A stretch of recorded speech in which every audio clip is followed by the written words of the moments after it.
Bismillahirrahmanirrahim. Assalamualaikum warahmatullahi wabarakatuh. Alhamdulillah. Wassalatu wassalamu ala sayyidina Muhammad ibn Abdillah wa ala alihi wa sahbihi wa man wala. Yang saya hormati dan saya muliakan Rektor Universitas Telkom beserta seluruh pimpinan dan pejabat Universitas Telkom yang hadir pada siang hari ini, pimpinan yayasan pendidikan juga yang hadir pada kesempatan ini yang saya hormati pula. Yang saya banggakan adik-adik, para mahasiswa, mahasiswi dan hadirin hadirat sekalian. Semoga kita semua selalu dalam ridho-Nya ya Allah Subhanahu wa taala. Alhamdulillah, saya bersyukur bisa hadir dengan Anda semua di Masjid Syamsul Ulum Universitas Telkom, yang sebelum saya hadir di tempat ini, saya sebenarnya sudah cukup lama mendengar tentang kiprah-kiprah yang baik dan prestasi-prestasi dari Universitas Telkom. Saya berharap yang di depan saya, adik-adik yang sekarang sedang belajar di Universitas ini, insya Allah bisa menorehkan prestasi yang lebih baik lagi pada masa yang akan datang. Pada siang hari ini saya ingin menyampaikan pengantar saja. Saya berharap kita bisa diskusi setelah itu. Pengantar saya, bapak-bapak dan ibu-ibu, saudara-saudara sekalian, adik-adik, saya ingin mengambil satu cuplikan dari peristiwa yang pernah terjadi pada masa Nabi kita yang mulia Rasulullah Sallallahu Alaihi Wasallam. Diabadikan oleh Al-Quran. Peristiwa itu terjadi sekitar 16 bulan setelah Nabi yang mulia bersama para sahabat berhijrah dari Mekah ke Madinah. 16 bulan hijrah, lalu terjadilah peristiwa itu. Apa peristiwa itu? Peristiwa itu adalah tahwilul qiblah, pindah arah kiblat pada saat melaksanakan sholat. Kita tahu bapak-bapak dan ibu bahwa kiblat Nabi yang mulia beserta para sahabat ketika di Mekah adalah menghadap ke Baitul Maqdis. Terus berlanjut sampai 16 bulan setelah Rasul berhijrah. Rasulullah Sallallahu Alaihi Wasallam pada saat di Mekah, ketika kiblat itu menghadap ke Baitul Maqdis, beliau sengaja memilih tempat sholat di Ka'bah yang memungkinkan beliau untuk menghadap Ka'bah sekaligus juga menghadap kiblat Baitul Maqdis. Jadi beliau selalu memilih, kalau dalam istilah sekarang itu adalah antara rukun Syami dengan Hajar Aswad. Jadi kalau kita berdiri di sisi itu, maka di depan kita Ka'bah, dan kemudian di depan kita juga secara imajiner itu adalah Baitul Maqdis searah. Rasulullah Shallallahu Alaihi Wasallam selalu melakukan itu setiap sholat di samping Ka'bah. Kenapa? Karena Rasulullah Shallallahu Alaihi Wasallam memang sangat cinta Mekah. Rasulullah Shallallahu Alaihi Wasallam sangat cinta pada Ka'bah yang beliau tahu dibangun oleh kakek beliau, Sayyiduna Ibrahim alaihissalam beserta putra beliau Ismail. Nah, ketika pindah ke Madinah, Madinah itu letaknya antara Mekah dan Palestina. Jadi tidak bisa lagi. Kalau waktu di Mekah masih bisa Rasulullah SAW melaksanakan perintah Allah untuk berkiblat ke Baitul Maqdis, tapi sekaligus juga di depannya itu Ka'bah. Maka ketika hijrah ke Madinah, kalau menghadap Baitul Maqdis pada saat sholat maka Ka'bah itu otomatis di punggung beliau. 16 bulan berjalan. Rasulullah SAW terus menerus itu diabadikan oleh Al-Quran dengan qad nara taqalluba wajhika fis sama. Jadi Rasul itu ngelihat atas terus dalam bahasa Al-Quran. Ayat di Al-Baqarah ya. Kalau tidak salah 144 Al-Baqarah. Qad nara taqalluba wajhika fis sama. Rasulullah SAW rindu betul untuk menghadap Ka'bah. Rasulullah SAW mengharap dalam doa-doa beliau supaya Allah merubah kiblat itu dari Baitul Maqdis ke Ka'bah. Diijabahlah harapan dan doa Rasulullah SAW ini dengan ayat yang saya baca tadi. Falanuwalliyannaka qiblatan tardoha. Maka kami hadapkan engkau wahai Muhammad kepada kiblat salat yang engkau ridhoi. Jadi di sini adik-adik sekalian dan bapak-bapak, ibu saudara sekalian, ada satu ungkapan Al-Quran yang tidak hanya pada saat ini saja disampaikan oleh Allah. Tardoha, yang engkau ridhoi. Jadi ketika kita mengikuti sunnah Rasul SAW itu tidak hanya keberkahan Rasul yang kita dapatkan, tapi juga kecintaan Allah. Karena Allah sendiri menginginkan kita untuk melakukan sesuatu, Allah sendiri melakukan sesuatu yang membuat Rasulnya SAW itu menjadi ridha. Jadi kecintaan Rasul itu jalan untuk mencapai kecintaan Allah. Tardoha, yang engkau sukai wahai Muhammad. Ada juga di dalam surah Ad-Duha, wala saufa yu'tika rabbuka wala saufa yu'tika rabbuka fatardah. Jadi supaya kamu ridha wahai Muhammad, itu ada dalam Al-Quran. Dengan kata lain, kata para ulama, ridhonya Rasul adalah ridhonya Allah. Jadi kita mengikuti sunnah Rasul SAW, membangun silaturahim yang baik, memberikan makan kepada fakir miskin, kemudian memberikan kemaafan bagi orang yang salah, kemudian menasihati dalam kebaikan, serta semua sunnah-sunnah yang diberikan tuntunannya oleh Rasulullah SAW, jalan untuk mencapai keridhaan Allah. Ketika terjadi perpindahan arah kiblat ini, komentar kemudian datang dari orang-orang yang tinggal di Madinah pada waktu itu yang bukan merupakan bagian dari umat Islam, terutama orang-orang Yahudi. Apa kata mereka? Sekarang baru ketahuan bahwa Muhammad ini bukan penerus Nabi yang benar, karena Baitul Maqdis ini adalah kiblat dari para Nabi dan Rasul sebelumnya. Muhammad ini mengaku bahwa agamanya adalah agama meneruskan dari yang dibawa oleh para Nabi dan Rasul. Tapi kenapa kemudian kiblatnya berpindah? Panjang pembahasan. Kemudian terjadi perdebatan. Beberapa waktu setelah terjadi perdebatan itu, turunlah firman Allah Subhanahu wa taala, "Laisal birra an tuwallu wujuhakum qibalal masyriqi wal maghrib walakinnal birra man amana billahi wal yawmil akhir wal malaikati wal kitabi wan nabiyyin wa atal mala ala hubbihi dzil qurba wal yatama wal masakin ila akhir ulaika alladzina shadaqu wa ulaika humul muttaqun." Allah putus perdebatan itu. Allah putus perdebatan itu dengan orientasi. Nah, inilah orientasi Islam. Apa orientasi Islam itu?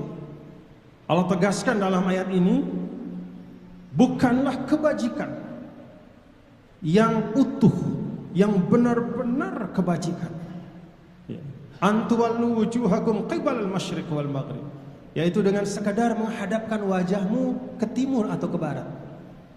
Tidak sekedar menghadapkan wajahmu ke Ka'bah atau sebelumnya ke Baitul Maqdis. Bukan itu kebajikan yang benar-benar kebajikan. Tetapi kebajikan itu adalah Allah uraikan di sini. Man amana billahi wal yawmil akhir wal malaikati wal kitabi wan nabiyyin. Ada keimanan dan keyakinan yang kokoh. Jadi sistem keimanan yang kokoh menyangkut hal-hal yang paling penting dalam kehidupan kita, tentang Khalik kita Allah Subhanahu wa taala. Kemudian tentang hal-hal gaib yang ditegaskan dengan qat'i, jelas di dalam Al-Qur'an oleh Allah Subhanahu wa taala. Iman kepada Allah, kepada malaikat, kepada para nabi, kepada kitab-kitabnya, kepada hari akhir. Dan tidak cukup hanya di situ. Berhenti di situ? Tidak. Wa aqamas shalah wa atal mala ala hubbihi dzawil qurba wal yatama wal masakin was-sa'ilina alaih. Memberikan apa yang masih kita sukai. Wa atal mala ala hubbihi. Jadi memberikan sesuatu yang masih kita sukai, bukan sesuatu yang memang sudah tidak kita cintai. Bagian dari harta yang kita masih butuh padanya, bagian dari sesuatu yang kepemilikannya masih ada, kita senangi, kita berikan, kita berbagi. Wa aqamas salata wa ataz zakah, menegakkan salat, kemudian menunaikan zakat. Wal mufu was sabirina fil ba'sa'i wad dharra wa hinal ba's wal mufuna bi ahdihim idza ahadu. Lalu menunaikan semua komitmen-komitmen kita. Kalau adik-adik sebagai mahasiswa punya komitmen kepada orang tua, tunaikan dengan baik. Kalau adik-adik punya komitmen kepada tempat adik-adik, tempat kita belajar menuntut ilmu, tunaikan komitmen itu dengan baik. Apapun komitmen yang baik, yang di dalamnya tidak ada unsur membelakangi tuntunan agama, tidak bertentangan dengan nilai-nilai yang dibawa oleh Al-Quran dan Sunnah Rasul Sallallahu Alaihi Wasallam. Apapun nama komitmen itu, komitmen dalam berkeluarga, komitmen dalam berbangsa, komitmen dalam berusaha, komitmen dalam belajar, tanda dari kebajikan adalah menunaikan komitmen-komitmen. Ulaika alladzina shadaqu wa ulaika humul muttaqun. Itulah mereka yang jujur dalam imannya, dan merekalah orang-orang yang bertakwa. Bapak-bapak dan ibu, pintu masuknya adalah pindahnya kiblat, tapi bukan itu yang dituju oleh Allah. Pintu masuknya adalah arah sholat, tapi bukan itu yang hendak Allah tanamkan kepada kita. Itu adalah hal yang penting, tapi yang lebih penting dari itu adalah apa yang ada di dalam ayat ini. Jadi ayat 144, falanuwalliyannaka qiblatan tardhaha, itu penting betul. Jangan bergeser dari itu, tetaplah menghadap Ka'bah sepanjang masa, karena itulah kiblat kita. Tapi ingat, ada yang lebih penting lagi dari itu. Dari 144 itu adalah ayat yang saya baca tadi. Ayat 177. Silahkan nanti dibaca, direnungkan semua rangkaian perintah dan tuntunan Allah di situ. Kenapa ayat 177 ini turun? Ada satu kisah yang disampaikan oleh para ulama, bapak-bapak ibu, bahwa ketika perintah untuk menghadap ke Ka'bah itu turun, lalu terjadi perdebatan, maka kemudian terjadilah saling membanggakan. Apa kata orang Yahudi dan Nasrani? Kami lebih mulia dari umat Islam itu, pengikut Muhammad, karena agama kami duluan, Rasul kami duluan, kitab kami juga duluan. Kami lebih mulia dari agama Islam, agama yang dibawa oleh Muhammad itu, karena Nabi kami Isa alaihi salam, dia punya banyak sekali mukjizat, kata orang Nasrani. Lalu umat Yahudi mengatakan Nabi Musa kami itu bisa membelah laut, disebutkanlah sekian banyak kemukjizatannya. Umat Islam kemudian terpancing untuk merespon ucapan-ucapan dan kesombongan itu dengan mengatakan kamilah yang paling baik, kami punya kitab yang paling sempurna, dan kami punya nabi penutup dari semua nabi. Apa respon Allah? Jadi ini ada orang sombong, tentu tidak semua, ya. Ada sebagian sombong, lalu kita balas dengan menyombongkan diri kita. Apa kata Allah? Apa respon Allah? Laisa bi amaniyikum wala amani ahlil kitab. Tidaklah kemuliaan itu akan teraih bi amaniyikum, dengan klaim-klaimmu, dengan omongan kita, itu kemuliaan tidak akan kita dapatkan. Kemuliaanmu itu kata Allah bukan dengan membanggakan, sekedar membanggakan bahwa agama kita ini agama yang sempurna, Rasul kita penutup dari semua nabi. Bukan itu kata Allah. Wala bi amani ahlil kitab. Dan tidak pula kemuliaan itu diperoleh oleh mereka hanya dengan sekedar kesombongan mereka. May ya'mal su'a yujza bih wala yajid lahu min dunillah waliyan wala nasira. Siapa yang berbuat buruk akan dibalas dengan keburukan. Siapa yang berbuat baik akan dibalas dengan kebaikan. Maka dari ayat ini kata para ulama, orientasi Islam itu adalah karya dan kerja kita sebagai umat dalam kehidupan dunia. Nah, itu yang dijelaskan oleh ayat 177 tadi. Maka Bapak Ibu, kalau kita baca buku-buku yang mendeskripsikan masyarakat Madinah. Nih, masyarakat Madinah. Pada masa Rasulullah SAW dideskripsikan, direkonstruksi dalam bentuk tulisan. Kayak apa sih masyarakat Madinah itu? Seperti apa? Apakah isi masyarakat Madinah itu adalah orang yang beribadah terus-menerus di masjid? Atau sebaliknya, apakah di Madinah itu diisi oleh orang-orang yang punya profesi yang sama semua? Orang-orang yang kerjanya hanya mengaji dan belajar agama, atau seperti apa? Kalau kita lihat rekonstruksi yang dilakukan oleh para ulama dalam membangun gambaran kota Madinah, yang di situ ada Nabi yang mulia, Nabi besar Muhammad sallallahu alaihi wasallam beserta semua para sahabat beliau, maka ternyata wajah Madinah itu adalah wajah yang berwarna-warni.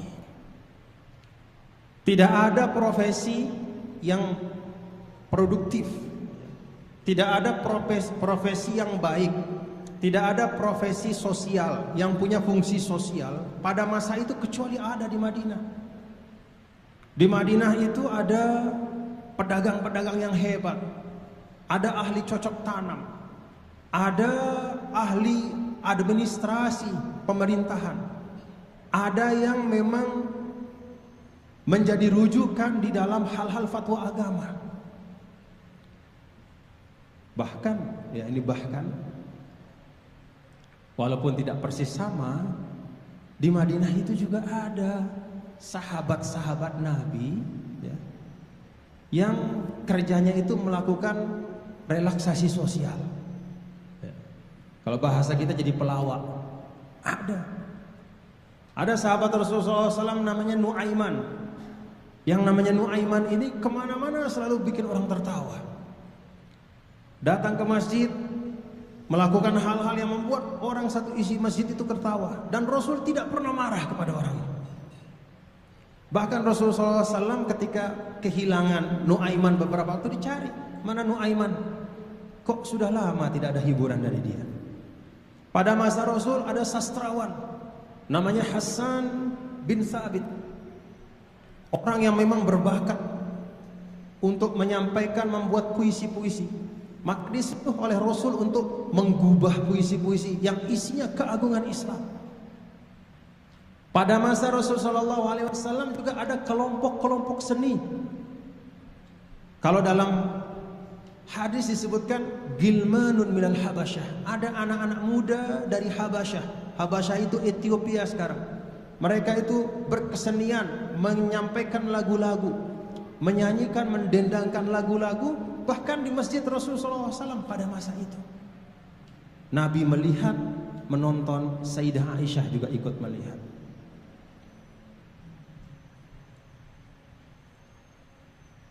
Mungkin kalau ada komputer zaman Rasul, di Madinah itu pasti banyak programmer. Tidak ada profesi yang bermanfaat kecuali hidup dan berkembang di masyarakat Madinah pada masa Rasulullah SAW. Dan satu sama lain itu saling mengokohkan, satu sama lain itu saling memperkuat. Itulah yang menyebabkan, kata ulama, maka Madinah itu menjadi Al-Madinatul Munawwarah. Jadi salah satu sebab dari cemerlangnya Madinah pada masa Nabi kita, Nabi besar Muhammad sallallahu alaihi wasallam, adalah karena para sahabat dengan beragam talenta dan bakatnya, mereka berkiprah dengan penuh kesungguhan dalam setiap profesinya. Maka Rasulullah SAW sebagaimana dia memotivasi, sebagaimana dia memotivasi sahabatnya untuk belajar Al-Quran. Apa kata Rasul? Khairukum man ta'allama al-Quran wa 'allamahu. Sebaik-baik kalian adalah yang baca Quran dan kemudian mengajarkannya.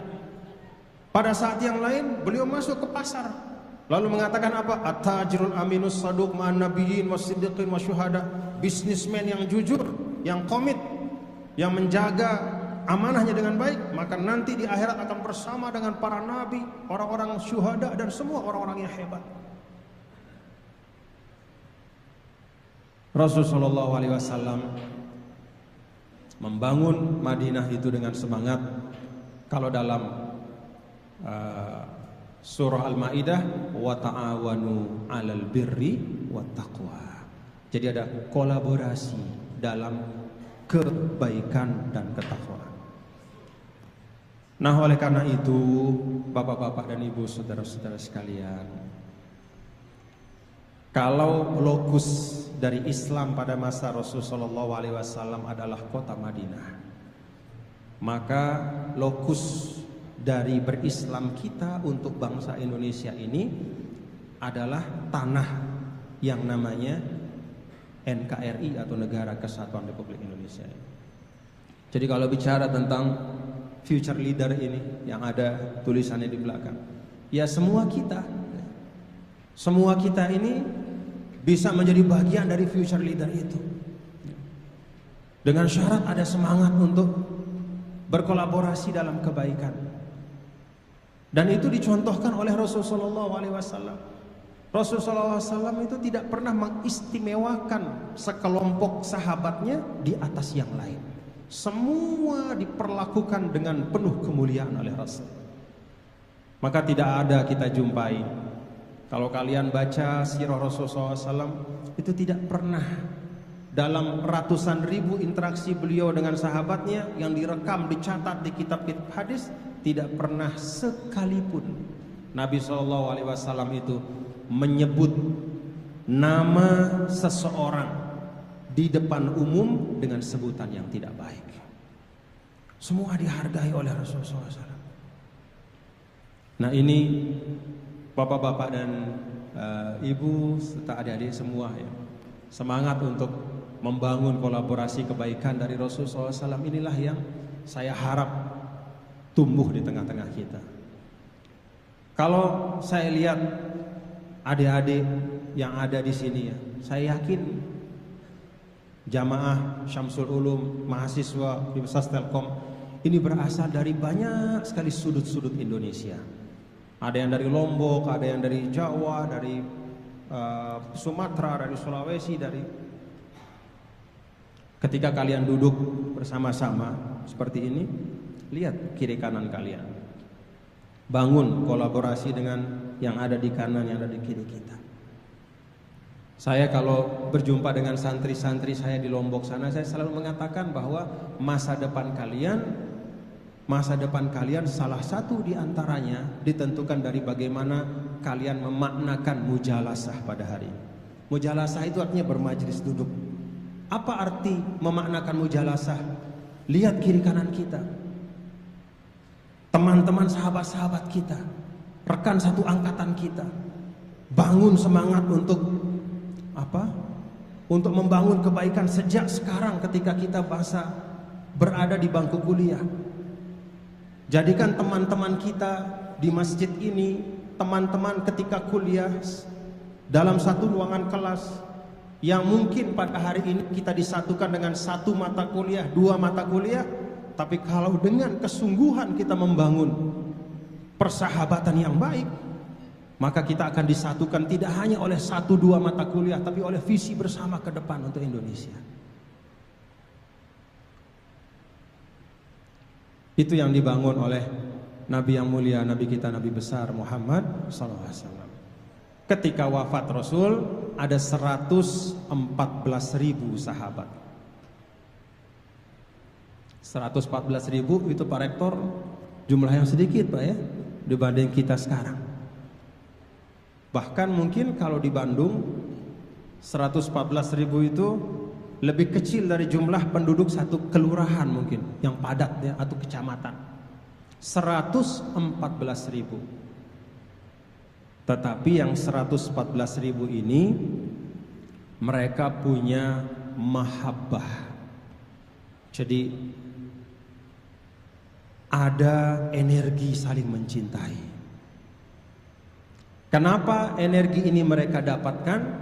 Karena pemimpinnya, yaitu Nabi yang mulia, Nabi besar Muhammad sallallahu alaihi wasallam, mengalirkan tidak putus-putusnya energi kasih sayang ini.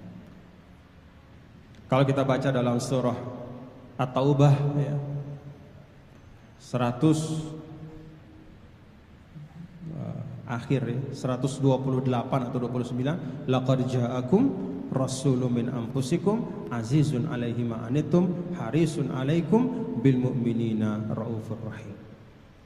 Jadi Rasul itu yang paling menonjol adalah kecintaannya. Maka kalau tadi kita simak ustadz kita berkhutbah tentang takwa kepada Allah ya. Takwa itu sering kita terjemahkan dengan takutlah kepada Allah. Di titik ini kita perlu hati-hati. Takut kepada Allah itu bukan takut kita ya, kepada sesuatu yang dipersepsikan kejam, tidak. Kata para ulama, takwa itu memang salah satu unsur utamanya khasyah, takut. Tapi ada unsur lain yang tidak kalah kuatnya dalam takwa itu yang namanya al-mahabbah, yaitu cinta. Jadi kita menjalankan perintah Allah itu bukan karena kita takut dihukum, tapi karena kita cinta kepada Allah.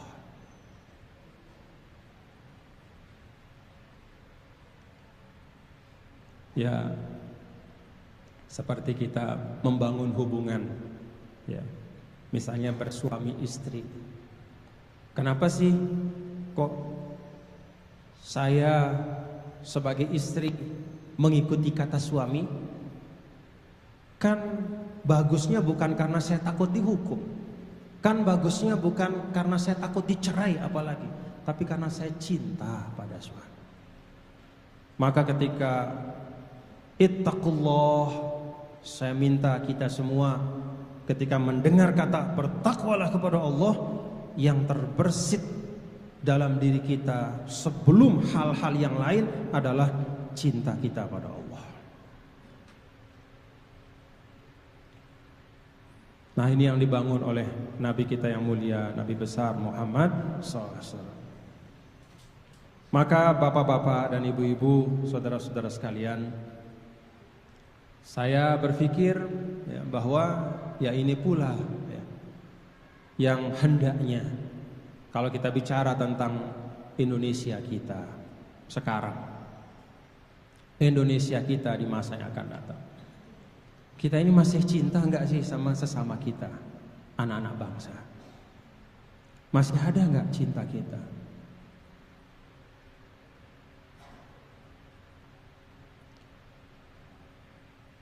Bapak-bapak, ibu, dalam Al-Quran.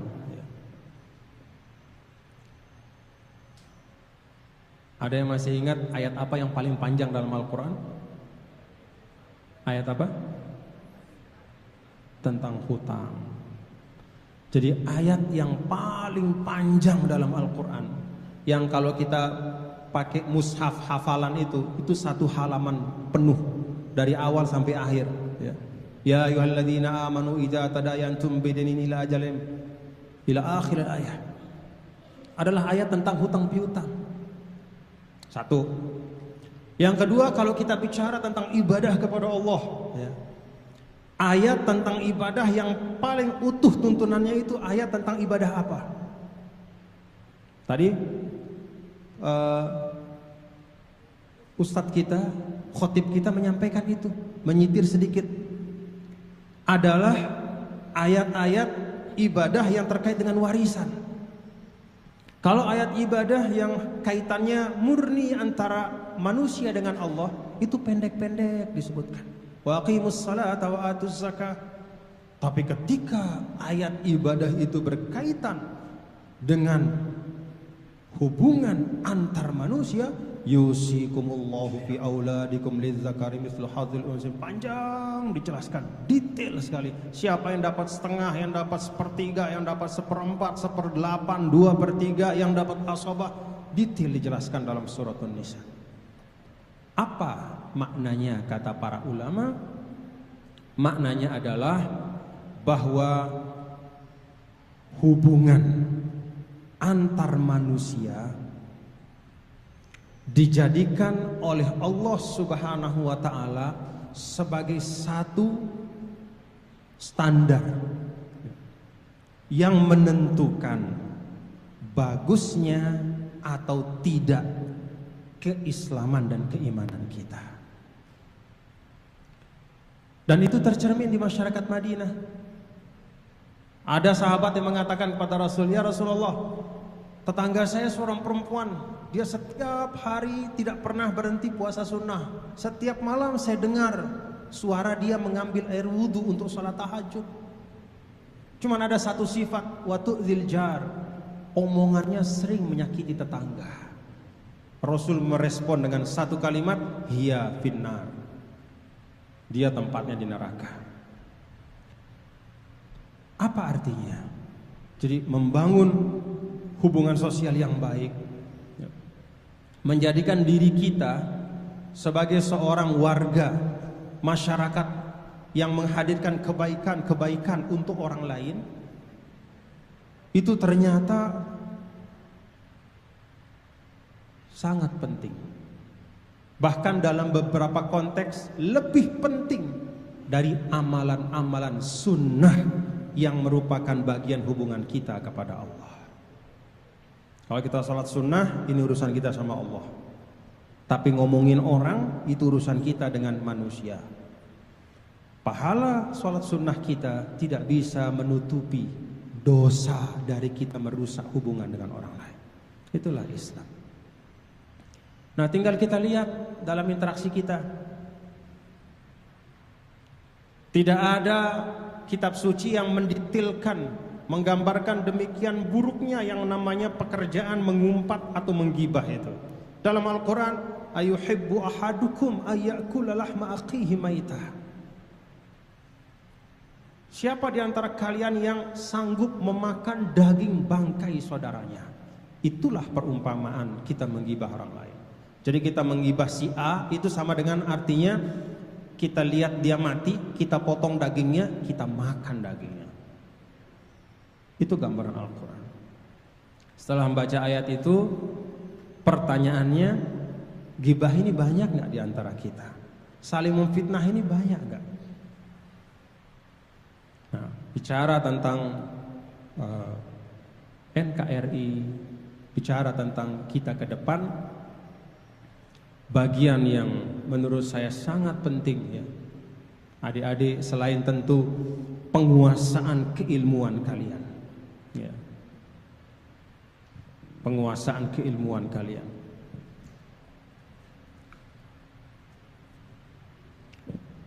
saya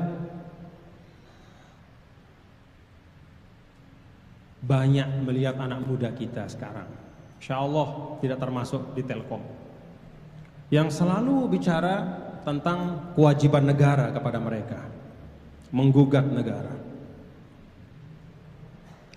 Saya termasuk orang yang yakin, ya, stay at your school and your country will need you. Belajar saja, dan negara akan perlu kepada kalian. Negara yang akan mencari kalian, negara yang akan memburu kalian, mengambil, menarik kalian. Jangan bicara tentang apa yang negara ini bisa beri kepada kita. Belajar saja, belajar saja. Orang yang berilmu itu seperti kata Rasulullah SAW, ya, orang yang berilmu itu bahkan belum sampai ketika tahap dia berilmu, dalam prosesnya saja itu semua dunia ini, bukan hanya manusia, bahkan dalam ungkapan Rasul, tastaghfiru lahumul hitan, sampai ikan paus, ikan-ikan di laut ikut beristighfar untuk mereka. Di mana coba agama yang seluruh dunia, bukan hanya manusia, makhluk-makhluk di laut semua itu berkonspirasi untuk membantu seorang penuntut ilmu, berkolaborasi untuk membangun, untuk membantu penuntut ilmu, mendoakan mereka, mengistighfarkan mereka, hanya dalam tuntunan Rasulullah SAW. Jadi belajar.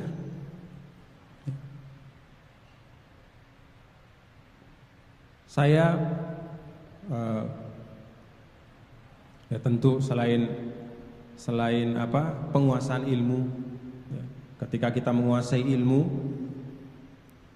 dan kalau bicara tentang ilmu, penegasan Al-Quran itu jelas, ya.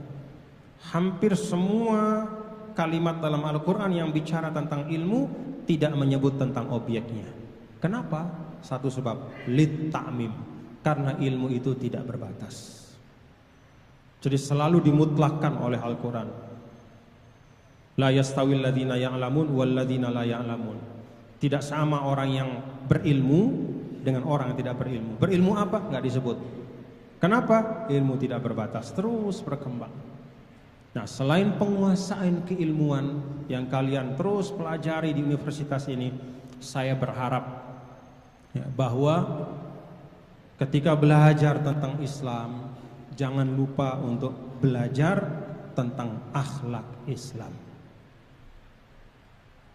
Tentang akhlak. Karena di masa sekarang yang saya rasakan, ya, akhlak ini adalah bagian penting dari Islam yang semakin sulit kita jumpai, akhlak Islam.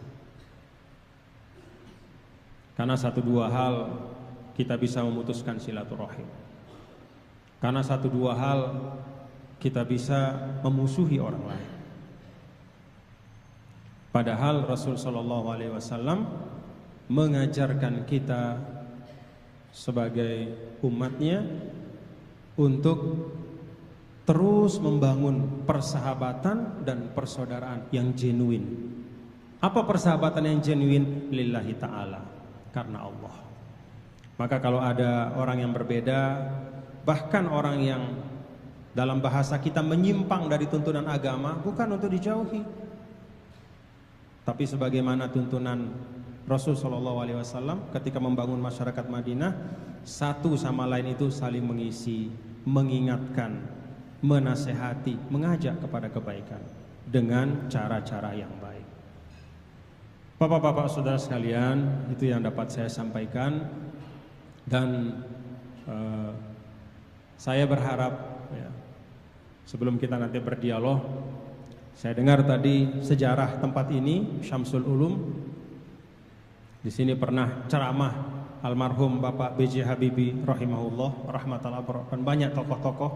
Saya yakin juga dari sini juga sudah lahir orang-orang yang membangun Indonesia selama ini.